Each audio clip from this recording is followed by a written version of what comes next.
जय श्री राम। श्री राम चैनल के दर्शकों को मेरा बार बार नमन।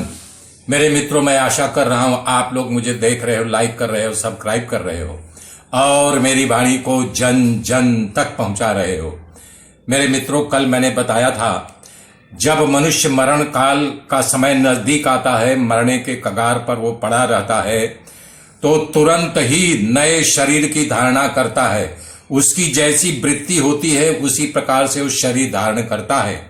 आत्मा की भाव से देखता था, उसे जान पड़ता है कि मैं इसका पिता हूँ, ये मेरा पुत्र है, इतने वर्षों की मेरी अवस्था हो गई है, ये मेरा मनोरम भाई है, बंधु है, मेरा रमणी घर है, यहाँ मेरा जन्म हुआ है, मैं बालक था, मैं बढ़ करके जवान हुआ, अब बूढ़ा हो गया। ये दृष्टा और दृश्य, जो दृश्य चल रहा है उसको वो देखता रहता है, उसी को दृष्टा और दृश्य कहते हैं। दृष्टा मतलब देखने वाला, दृश्य जो चल रहा है वो यही उन स्वजनक पदार्थों का बोध होने पर एक रस चेतन रूप से पुनः दृष्टि गोचर यानी अनुभव होता है। अतः कुछ भी उत्पन्न नहीं हुआ है, बिना उत्पन्न हुए ही सब उसकी मनोवृत्ति के आधार ही उसको दिखाई देता है। इस तरह जैसे स्वजन में वो चेतन दृष्टा दृश्य आदि के रूप में दृश्य उदित होता है, उसी प्रकार लोक में भी उदित होता है। उसी तरह इस लोक में भी वो चेतन का दृष्टा दृश्य आदि रूप में आविर्भूत होता है। इसलिए स्वप्न परलोक, इहलोक परलोक थोड़ा सा भी भेद नहीं है। ये सब के सब असत होते हुए भी भ्रम बस सत से दिखाई देते हैं। चूंकि जल में लहरों के समान चेतन ही जगत भ्रम बसपति, जैसे जल में लहर उठती है तो ऐसा होता है कि तो लहर है, लेकिन हकीकत में वो जल ही है न। तो इसी प्रकार भ्रम बस प्रतीत हो रहा है, कभी उत्पन्न नहीं हुआ है, ये सिर्फ ब्रह्म ही है। ये सिद्धांत यहाँ स्थिर हुआ ना, इसको मान लेना चाहिए। श्री सरस्वती जी ने कहा कि जैसे आंख से यानी कि प्राणी को सारे रूप अच्छी तरह दिखाई, अगर आंख न रहे तो आप कैसे कल्पना करोगे ऐसा था ऐसा था। कल्पना में अलग रूप दिखाई देगा कि जो कि वो ऐसा नहीं है। जब आंख खोलोगे तो सामने का रूप अलग होगा।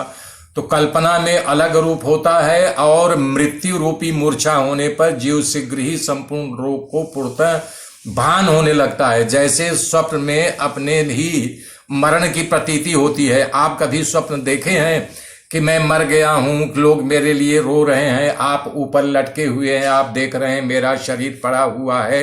ये कभी न कभी आपके जीवन में हुआ होगा। या स्वप्न में आप अपना कोई और नगर देखते हैं, कोई और भाई बंधु देखते हैं, जबकि सच्चाई नहीं है।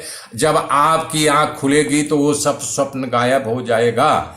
ऐसे ही तत्काल उस प्राणी को जिसको मौत हुआ है उसको याद आने लगता है। चिन्मय आकाश रूप परमात्मा के भीतर माया रूपी आकाश में इस तरह की अनंत भ्रांतियां भाषित होने लगती है। ये जगत नाम की बिना दीवाल के प्रतीत होने वाली, वास्तव में ये जगत है ही नहीं, सब माया है। ब्रह्मा कल्पना कर रहे हैं, ब्रह्मा की कल्पना के रूप में हम लोग यहाँ इस जगत में भाषित हो रहे हैं।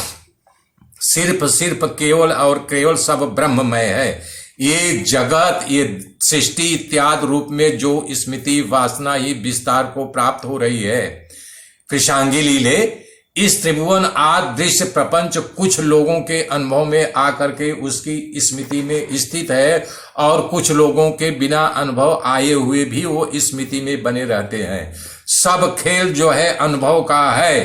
रोज रोज अगर आप, ज्ञान तो सब में कुछ थोड़ा बहुत है, लेकिन विवेक नहीं है। जिसका विवेक जग जाता है वही ज्ञान को प्राप्त होता है, वही विज्ञान को प्राप्त होता है, उसी को शांति मिलती है, वही स्थिर हो जाता है। जब तक आपका चंचल मन स्थिर नहीं होगा तब तक आप मोक्ष की प्राप्ति रूपी दरवाजे में प्रवेश नहीं ले सकते हैं। श्रम और विचार के बाद जो है तब आता है संतोष। गोधन गजधन बाजधन और रतन धन खान, जब आवे संतोष धन सब धन धूरि समान।